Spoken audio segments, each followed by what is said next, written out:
Eu tenho alguém na família que eventualmente você vai falar da palavra e tal, e argumentar, ele fala assim, essa é a sua interpretação. Com esse argumento aí, você encerra qualquer conversa.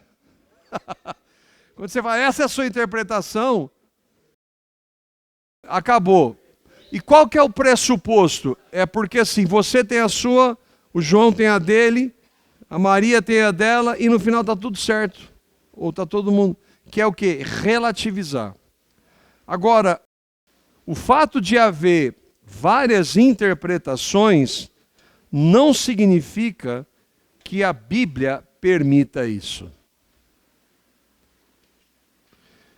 E é por isso então, mas e agora? Agora a gente tem que aprender como interpretar corretamente a Bíblia.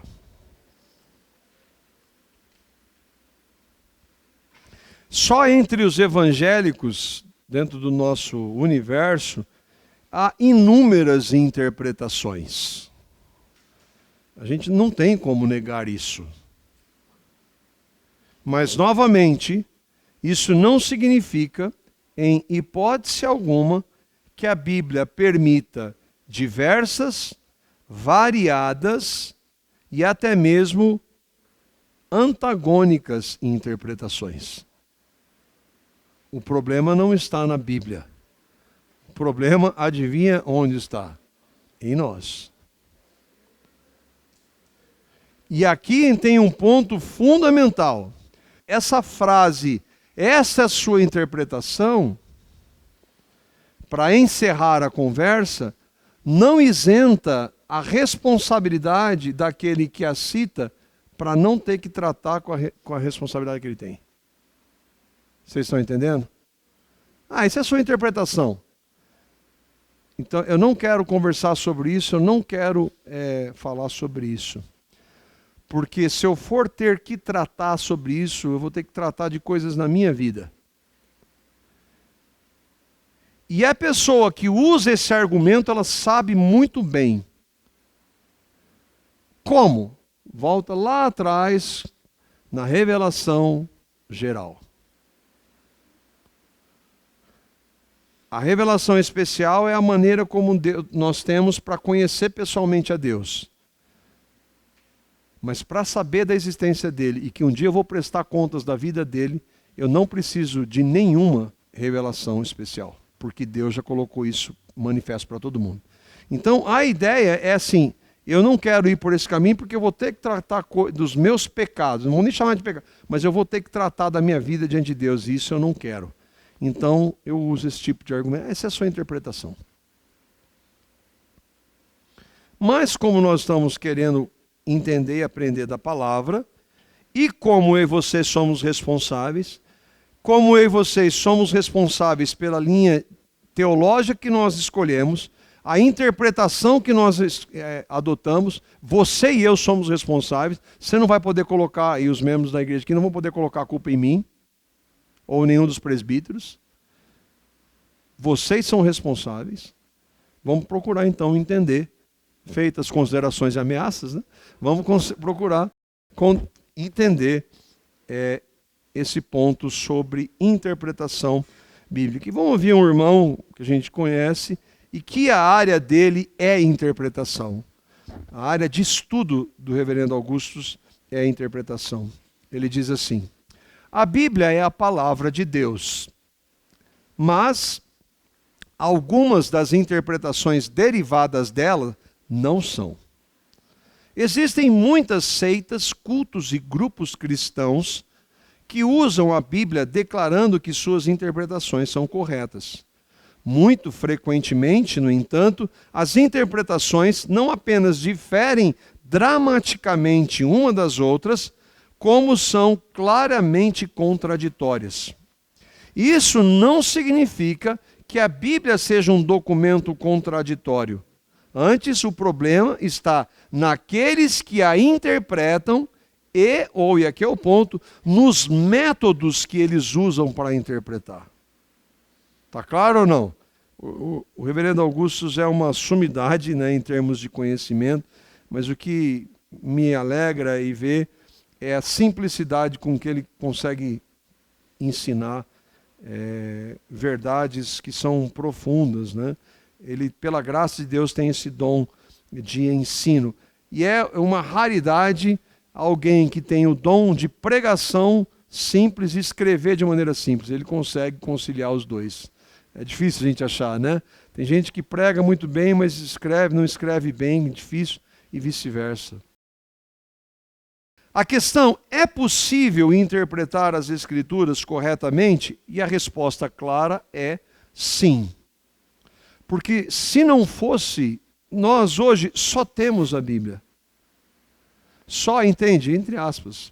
Para nós é o que Deus, em sua soberania, queria que tivéssemos. E para nós está ótimo, está maravilhoso. Ainda que eu não entenda muita coisa, ainda que eu gostaria de compreender, de saber, de perguntar, e às vezes a gente pode perguntar, Senhor, por quê?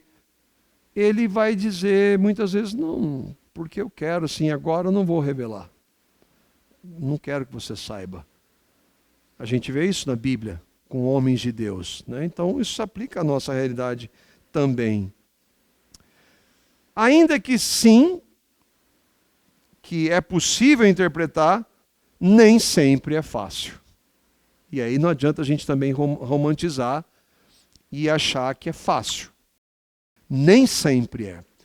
Eu creio e tenho convicção de que as verdades fundamentais que um homem precisa saber a respeito de Deus, de quem nós somos, de como podemos conhecê-lo, são claras. Mas há outras realidades que são, sim, difíceis. E nós temos alguém de peso que considera também que é quem? O apóstolo Pedro. 2 Pedro capítulo 3, versos 15 a 16, lembra que eu citei e que eu falei que Pedro, ele considera o que Paulo escreveu como palavra de Deus, como escritura, e ele vai dizer que tem coisa que Paulo escreveu que é difícil de entender. Bom, se Pedro disse, seria muita petulância e presunção nós dizermos que não há. É claro que há. Se uma das colunas da igreja que Deus escolheu, o apóstolo Pedro, disse que tem coisas difíceis, bom, então é óbvio que há. Não adianta a gente querer tapar o sol com a peneira. Ah, sim. Agora, ele não diz que é impossível, ele disse que é difícil, mas não é impossível. Olha o texto, 2 Pedro, capítulo 3, os versos 15 a 16. Tende por salvação a longanimidade de nosso Senhor, como igualmente o nosso amado irmão Paulo vos escreveu, segundo a sabedoria que lhe foi dada. Então, o apóstolo Paulo, apóstolo aos gentios, que escreveu e que Pedro, portanto, tinha acesso aos textos que Paulo escreveu, e que ele escreveu segundo a sabedoria, obviamente de Deus, para que ele pudesse escrever. Ao falar acerca desses assuntos, como de fato costuma fazer em todas as suas epístolas, a gente consegue ver que Pedro tinha acesso aos textos do apóstolo, nas quais, nas suas epístolas, há certas coisas difíceis de entender. Então, tem coisa que Paulo escreveu que é difícil? Sim, é difícil. Mas ele não está falando que é impossível. E aí ele já vai para aqueles que torcem, que os ignorantes e instáveis deturpam, como também deturpam as demais escrituras para a própria destruição deles. Então, Pedro está dizendo que há coisas que são difíceis e que há pessoas mal intencionadas que distorcem as escrituras e pegam os textos de Paulo e também distorcem para a destruição deles. Ou seja, eles estão fazendo isso de maneira intencionada. Nós estávamos lendo em casa essa semana Quando Jesus fala dos falsos profetas, que eles são lobos devoradores e que se vestem como ovelhas. Eles estão fazendo aquilo para enganar de maneira intencional, e é o caso aqui. Eles distorcem e deturpam as Escrituras, não só o que Paulo escreveu, mas outras Escrituras, para a destruição destes homens que distorcem o que Paulo escreveu. O fato, então, é que há textos que são difíceis. Se tem uma coisa que é difícil, então é melhor não fazer. Vamos deixar, porque é difícil. Ah, vou ler esse texto aqui, não, é difícil. É que nem o Davi, meu filho. O pai, eu quero ler um texto que tem menos versículo, capítulo.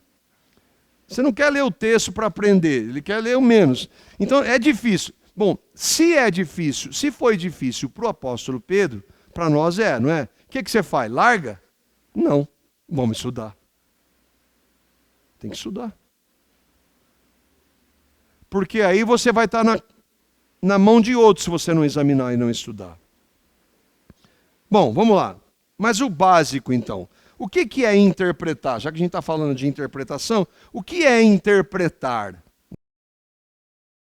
Interpretar um texto, e aqui é óbvio para alguns, significa compreender e explicar o seu significado, levando em conta o contexto, a intenção do autor, o público-alvo e os aspectos linguísticos e culturais envolvidos. O que é? É você ler e entender o que você leu. É isso, interpretar um texto. A ciência que estuda a interpretação de textos é a hermenêutica. E, que vem de um deus pagão chamado Hermes. E no contexto cristão, a hermenêutica bíblica é o estudo dos princípios e métodos para interpretar corretamente o texto bíblico. Então, apesar de o texto bíblico ter sido inspirado sobrenaturalmente pelo Espírito Santo por Deus, para aqueles homens, é claro que há regras para você ler o texto. Ah, não, então você lê de qualquer jeito. Então o que você já pode saber? Joga a caixinha de promessa fora. Vocês já viram falar daquela negócio da caixinha de promessa? Vamos ver o que Deus está falando para mim aqui. Aí põe o texto aqui. Eita. E foi se enforcar, né? Você já viu essa apanhada? É preciso que nós nos aproximemos do texto e que há regras básicas para interpretar. Eu estava conversando com o irmão disso aqui, e nós estávamos falando sobre isso. Para você entender um texto que você lê, você tem que ter uma certa capacidade cognitiva. Você precisa ler e entender o que você leu. Não há nada de sobrenatural nisso. Assim é a Bíblia também. Para crer, aí é diferente. Vocês estão entendendo? Todo texto que se lê, seja uma receita, um gibi, um jornal, uma revista ou a Bíblia, obviamente é necessário que se entenda e se interprete. Por exemplo, alguém pode ler um ateu. Ele pegar lá e ler o texto que fala da morte de Jesus e da ressurreição. Ele vai ler e vai entender, se ele tem um mínimo de alfabetização, ele vai ver, não, eu estou vendo aqui, o texto está dizendo que tinha um homem que chamava Jesus, e que mataram ele morreu numa cruz, pregaram, ele morreu, ele foi enterrado, 3 dias depois ele viveu de novo. Eu estou entendendo isso aí. O texto é para ser entendido por qualquer pessoa. Crer é impossível para o homem. Então, os critérios para se ler um texto são os mesmos. Vocês estão entendendo, irmãos, o raciocínio? Não, eu não posso ler porque é muito profundo. Ler, você vai entender.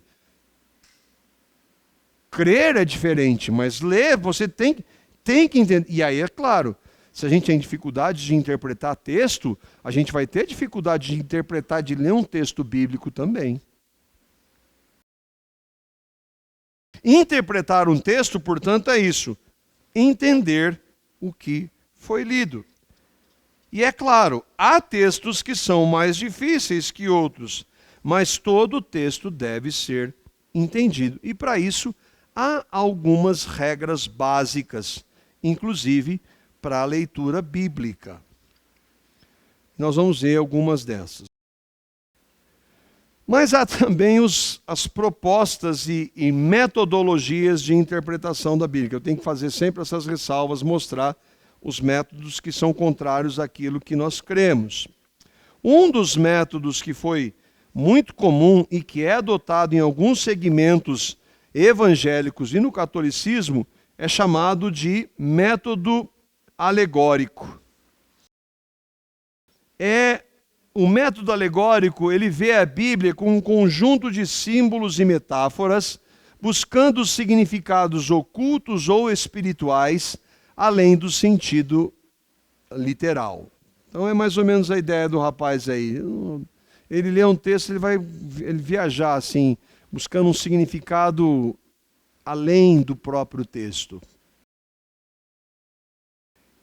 Por exemplo, um exemplo bem aleatório aqui. Lê o texto da passagem do Mar Vermelho, e aí fala assim, isso aqui a linguagem é uma libertação para você. Assim como houve uma escravidão, mas na realidade não houve uma escravidão, é uma libertação para a sua vida. A ideia do texto não é trazer isso. A ideia do texto qual é? Narrar que Deus, de maneira sobrenatural, libertou aquele povo da escravidão do Egito e fez com que ele passasse literalmente por um mar que literalmente se abriu e que depois literalmente se fechou e matou o exército egípcio. O relato é aquele. A aplicação é uma outra coisa. Mas o relato é claro. Qualquer pessoa que lê aquele texto vai entender assim. Mas a compreensão alegórica, ele quer usar essa ideia, que é um método alegórico, mas tem uma mensagem por trás do texto, que além do próprio texto. Isso é bobagem. Isso é bobagem. E isso é adotado por muitos, no catolicismo, especialmente, foi adotado na história, e ainda por alguns evangélicos também. O outro método é o histórico crítico. Esse é o do cético. Trata a Bíblia como um livro histórico e literário comum, negando ou relativizando sua inspiração divina e milagres. Então ele vai ler tudo que é milagre, que você lê como um milagre, voltando ao texto, que um homem morreu e ressuscitou. Não, isso não pode acontecer. Então, na realidade, é uma mensagem por trás. Não houve aquilo literalmente. Essa leitura chamada histórica crítica. Lembra que o Sproul disse que esse foi um dos grandes problemas que entrou na igreja. Começou a ler a Bíblia com um olhar crítico e só analisando o texto sem o sobrenatural. Examina a Bíblia com base em métodos científicos e históricos, analisando fontes, edições e influências culturais. Por exemplo, argumentar que Moisés não escreveu o Pentateuco, mas que ele foi formado por diversas tradições tardias. Isso é muito comum entre os liberais. Não foi Moisés que escreveu o Pentateuco. Para nós foi. Moisés escreveu os 5 primeiros livros da Bíblia. Mas não, isso aí foram outras fontes, que depois foi dado para Moisés, mas não foi nada disso. Então, essa é uma proposta de interpretação. E o método histórico-gramatical. Esse método interpreta a Bíblia, levando em conta a gramática original, do texto que foi escrito, se hebraico, aramaico e grego, e o contexto histórico em que foi escrito. Ele vai considerar quando um relato ele está narrando algo sobrenatural, aquilo ali é literal. A passagem do Mar Vermelho realmente foi que Deus abriu de maneira sobrenatural, Deus quebrou as leis naturais para que realizasse um feito extraordinário. Não foi que a maré baixou. Então, ele vai se aproximar do texto, tendo essa compreensão. É óbvio que nós cremos nesta interpretação gramático-histórica, que considera os relatos bíblicos históricos, mesmo os miraculosos, como reais e, obviamente, históricos. Então, as pragas do Egito, lá não é uma metáfora, aquilo lá realmente aconteceu. Quando Elias ora para que não chova, aquilo ali realmente aconteceu. Quando então ele manda fazer toda aquela graça lá de molhar em volta e Deus manda, aquilo realmente... mas isso é contra as leis da natureza. Sim, mas quem criou as leis da natureza foi Deus. E ele tem o direito de quebrar as suas leis, as leis da natureza, quando ele bem entender. Então, um olhar científico para o texto bíblico não pode. Quando ele se propõe a narrar algo que uma pessoa leia e entenda o que ele quer dizer, é aquilo que ele quer dizer. Por exemplo, aí eu quero lembrar desse caso, foi emblemático para mim, já citei algumas vezes, de uma mulher que ela eu já falei isso para alguns irmãos aqui, já até de púlpito, mas a mulher ela entrou em contato com o Caio Fábio, e aí o Caio Fábio falou, vai ler sobre Jesus e ler os evangelhos. E a mulher era cética. E aí então ela começa a ler e fica fascinada com Jesus, dos evangelhos. Ela vai ler, nossa, que coisa maravilhosa, que Jesus maravilhoso. Ela começa a ler. E aí ela vai para Atos, que maravilha e tal. Ela está achando a história maravilhosa. Aí ela chega em Romanos, aí ela diz assim, mas que Jesus é aquele de Romanos 9? Eu rejeito esse Deus. Bom, qual foi o ponto ali? Aquela mulher que não era cristã, leu Romanos 9 e entendeu o texto. Porque, claro, Deus amou a Jacó, rejeitou a Esaú antes de ele nascer. Deus tem misericórdia de quem ele quer. Qualquer pessoa que lê o texto vai entender aquilo. E aquela mulher que estava apaixonada por Jesus, não quer o Espírito Santo que capacitou Jesus para os milagres e que inspirou Paulo para escrever. Vocês estão entendendo qual é o ponto? Então, qualquer pessoa que lê o texto, ela entende o texto. E é assim que nós nos aproximamos. Você entende que eu não compreendo aquilo.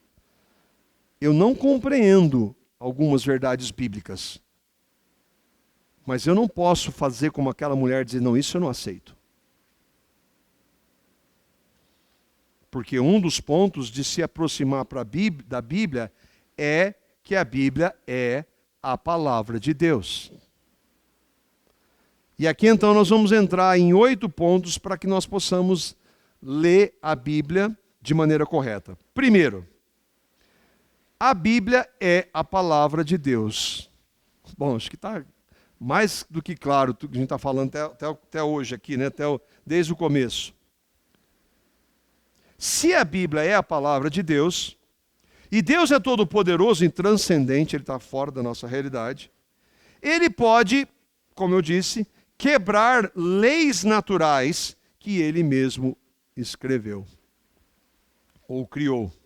Isso implica em que os relatos que são claramente sobrenaturais são milagres e não metáforas.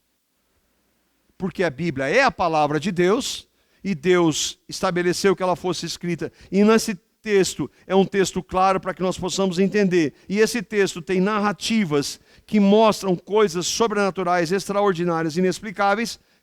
Quando eu ler, eu não vou, mas isso é impossível de acontecer. Não, como acontece, porque a de Deus é a palavra de Deus, Ele não erra, então é verdade. Outro ponto, se a Bíblia é a palavra de Deus, eu devo ler a Bíblia com temor e em oração. Eu não me aproximo da Bíblia com questionamentos ou objeções. E sabe quem faz isso, irmãos? Liberal. Ah, não, mas isso aí eu não aceito. Cuidado. Cuidado. Você não aceita com base no quê? Porque se ela é a palavra de Deus, uma das coisas que você não pode fazer é não aceitar, porque é a palavra de Deus. Submeta-se à palavra de Deus, ainda que você não entenda. Ainda que haja textos difíceis que o apóstolo Paulo escreveu, eu me submeto à palavra de Deus. Porque ela é a palavra de Deus. Portanto, se eu não entender, o fato de eu não entender, não me dá o direito de falar, isso aí eu não aceito. Esse é um dos perigos. Irmãos, todo liberal, escreva isso, todo liberal começou assim. Até o ponto de negar fundamentos inegociáveis da Escritura. Por exemplo, eu leio a doutrina da condenação e do juízo eterno. Você entende isso, Marco? Não entendo. Eu não entendo isso. Deixa eu trazer um pouco na minha mente aqui. Bom, Deus é soberano. Ele é onipotente, onipresente, onisciente. Ele criou tudo, ele não precisava de nada. E ele criou tudo determinando tudo o que ia acontecer. Mesmo que não fosse determinando, ele sabia que ia acontecer. Então, por que isso? Sendo que no fim, pessoas vão ser condenadas eternamente. Responda isso racionalmente. Não tem resposta. Eu entendo. Não, você não entende. Você não entende isso. Isso é uma verdade da Escritura? Sem dúvida nenhuma. Você entende? Não. Mas eu me submeto a ela. Eu não entendo a realidade da condenação eterna. Mas ela é a palavra de Deus. Deus disse que é assim, então eu me submeto. Doutrinas como, por exemplo, da eleição, da predestinação. Eu não entendo, mas a Bíblia é absolutamente clara em ensiná-las. Eu não entendo, mas eu me submeto. A doutrina, por exemplo, isso no meio evangélico é assim. Ah, e quem nunca ouviu? Quem nunca ouviu, para a maioria dos evangelhos, já está no céu. Não, quem nunca ouviu vai ser condenado, de acordo com a Bíblia. Ah, mas como assim? Bom, leia Romanos 1 e 2. Você entende? Não entendo, mas eu me submeto. Então, quando a gente fala a Bíblia é a palavra de Deus, irmãos, a Bíblia é a palavra de Deus mesmo para aquelas coisas que eu e vocês temos dificuldades. E nós precisamos nos aproximar da palavra de Deus dessa forma. Segundo ponto. A Bíblia interpreta a Bíblia, que é chamada analogia da fé.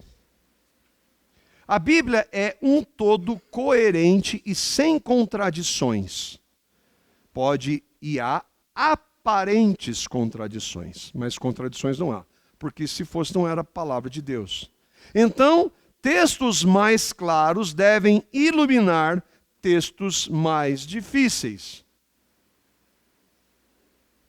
O que, por exemplo, Tiago diz que nós somos justificados sem as obras. Sim ou não? Sim. E aí? Ele está contradizendo o que Paulo diz que nós somos justificados sem as obras?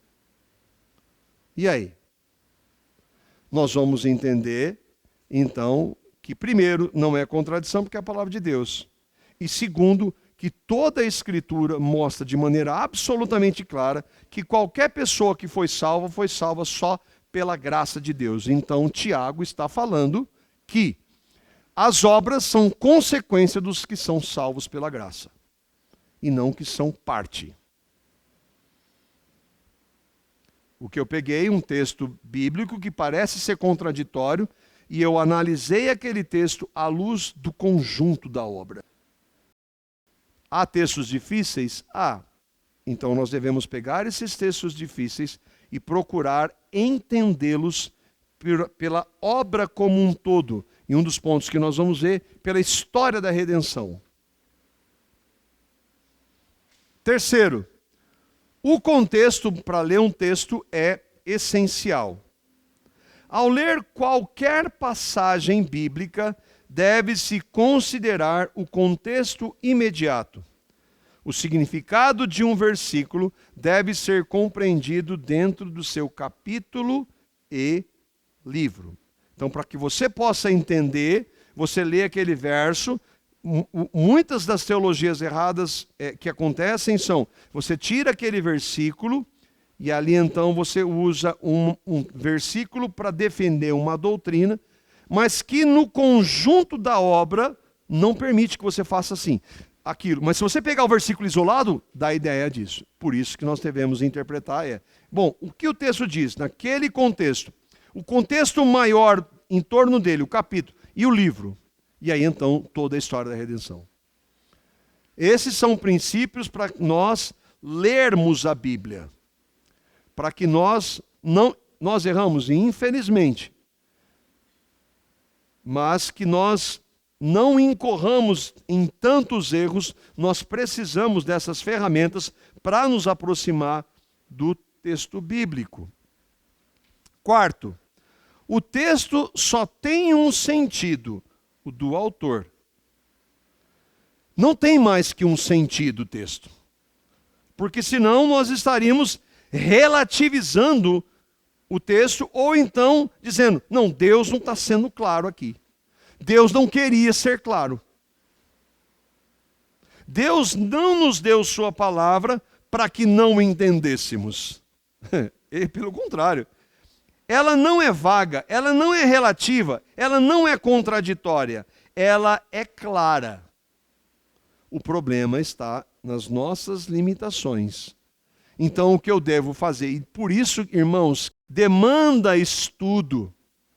Por isso que, se você que, não estamos falando de líderes, de formação, o mínimo hoje, irmãos, que eu e vocês precisamos, o mínimo é ter uma Bíblia de estudo, pelo menos.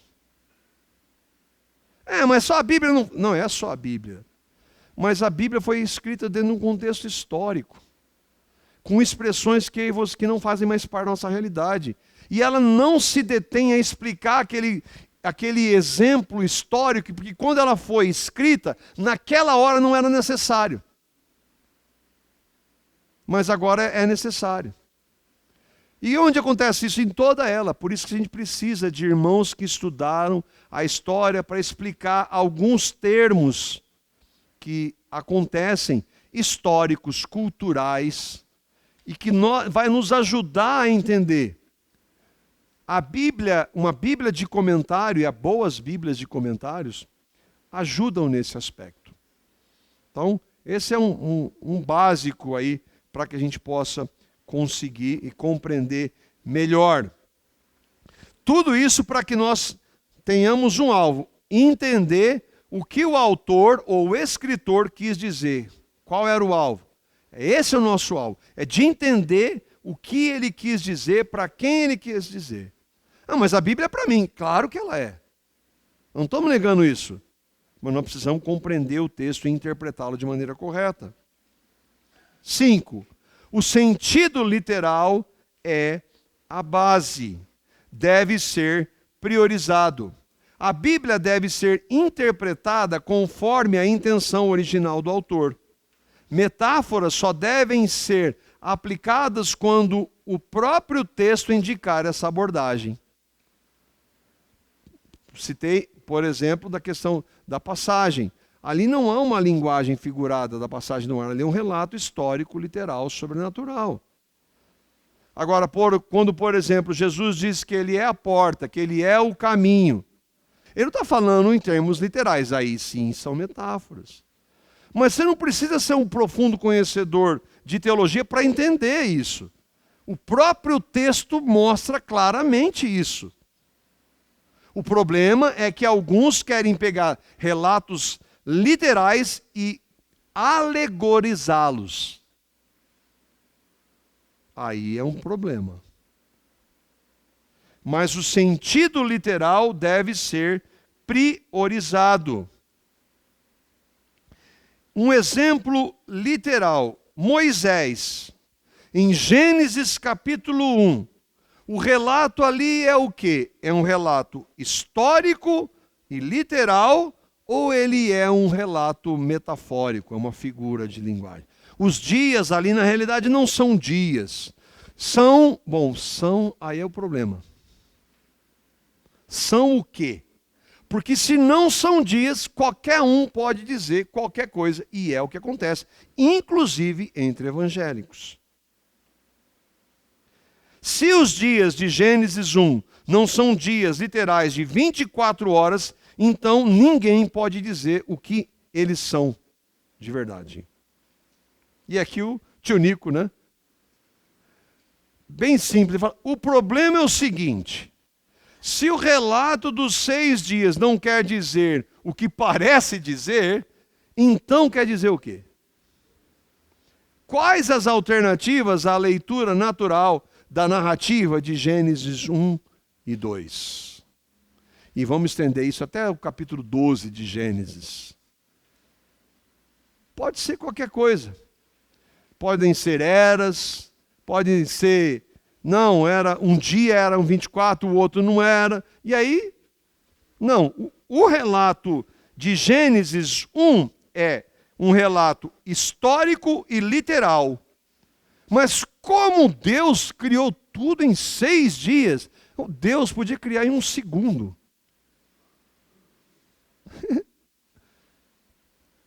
E os registros fósseis... Bom, aí você está trazendo pressupostos para o texto.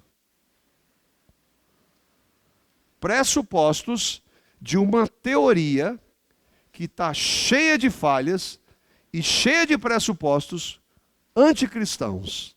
Mas você está pegando e jogando no texto. 6º ponto. Nada disso ou implica que não haja uma necessidade.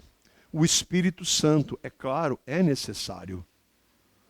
A iluminação do Espírito Santo é necessária para entender, crer e aplicar corretamente a palavra. O homem natural não entende as coisas do Espírito. Então, nós estamos vendo que é necessário estudar, mas isso não significa que não haja a necessidade do sobrenatural, da pessoa do Espírito Santo na compreensão. Calvino dizia, numa frase latina, dizia, orare et labutare. Orar e estudar. Se dedicar, eu vou estudar, eu vou ler outros irmãos, mas eu vou orar, eu vou pedir a direção do Espírito Santo de Deus. Se eu só orar, esquece. E não estudar, esquece. E se eu só estudar e ler, aí pode correr um risco de virar um acadêmico intelectual sem vida. Então nós precisamos da iluminação do Espírito. E é claro, todos aqueles que nasceram de novo já têm o Espírito Santo. A iluminação do Espírito é fundamental para entendermos, crermos e aplicarmos a palavra. João capítulo 16, verso 13.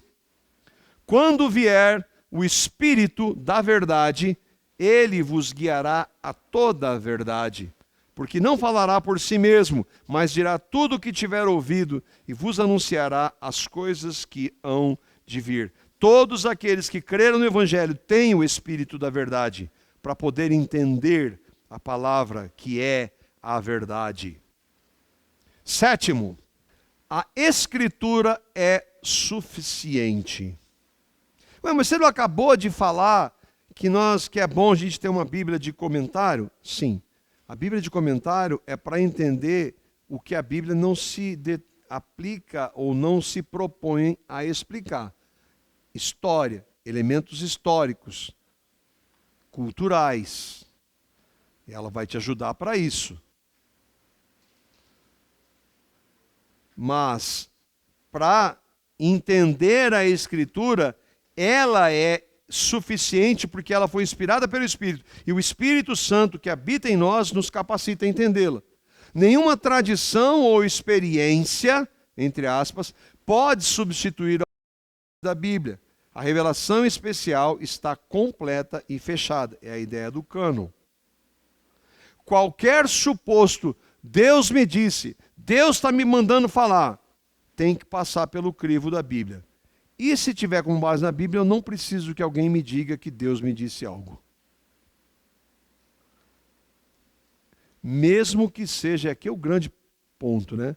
Mesmo que seja acompanhado do sobrenatural, mas tem a coisa inexplicável. Está de acordo com a Escritura? Não.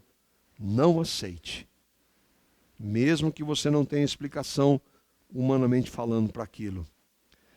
A Bíblia está acima do sobrenatural. Ela é o juiz. Ela é o juiz. E aqui o texto que está no púlpito, Atos capítulo 17, verso 11, sempre bom lembrar os verso 10 também. Olha só o contexto. Logo durante a noite, os irmãos enviaram Paulo e Silas para Bereia. Estavam pregando o evangelho, plantando igrejas. E ali chegaram, dirigiram-se à sinagoga dos judeus. Sempre que chegava lá, eles iam primeiro para os judeus. E aí iam pregar o evangelho na sinagoga. Até que eles expulsavam, porque quando eles falavam de Jesus, os judeus não queriam saber. Ora, os de Bereia eram mais nobres do que os de Tessalônica, a cidade que eles haviam acabado de passar. Por quê? Porque eles receberam a palavra com toda a avidez. Eles receberam a palavra de Deus, porque eles estavam expondo a palavra de Deus. Mas eles estavam examinando as Escrituras. Peraí, Paulo, peraí, Sila. Eu sou apóstolo Paulo, peraí. Examinando as Escrituras, se o que Paulo estava dizendo era de fato verdade. Bom, se o que Paulo está dizendo Paulo está elogiando aqueles que estavam examinando, então o que diremos nós? E por último, a Bíblia deve ser lida à luz do Evangelho. Falar de tudo, trazer tudo quanto é ensino, que a Bíblia tem ensino sobre casamento, sobre filhos, sobre trabalho, sobre ética, tudo. Ela vai falar de tudo, mas se não estiver centrado no Evangelho, é religiosidade. Aliás, é só ler a Bíblia. Do início ao fim, ela aponta para o Evangelho.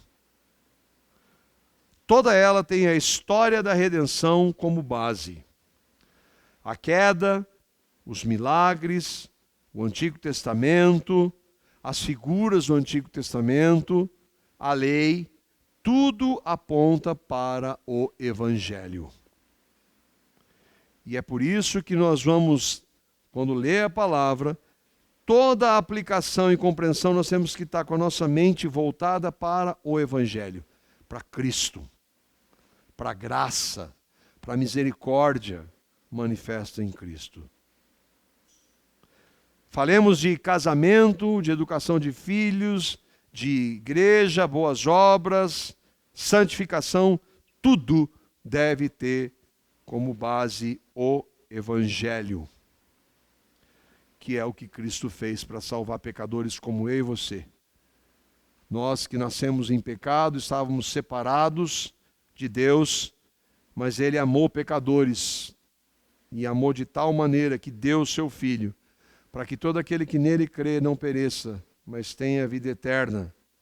Aquele que crê se arrepende dos seus pecados e deseja viver para a glória dele e buscá-lo. Paulo sempre anunciou todo o conselho de Deus. Ele falou isso para os presbíteros de Éfeso. Nunca deixei de anunciar a vocês todo o conselho de Deus. Mas aí eu termino com esse texto. Em sua primeira carta aos Coríntios, capítulo 2, verso 2, ele diz assim: nada decidi saber entre vós, senão a Jesus Cristo e este crucificado. Como assim, Paulo? Se só na carta aos Coríntios, ele falou de vários aspectos dos dons, da questão na igreja de brigas de liderança, na questão daqueles que eram mais espirituais, na questão da moralidade, dos erros na igreja, na questão da ceia. Ele falou de tantas coisas. Como é que você falou? Nada decidi saber entre vós. Paulo está querendo dizer assim, que todas as doutrinas e todos os ensinos que eu vou trazer tem que estar centrado em Cristo crucificado. Tem que estar centrado no Evangelho.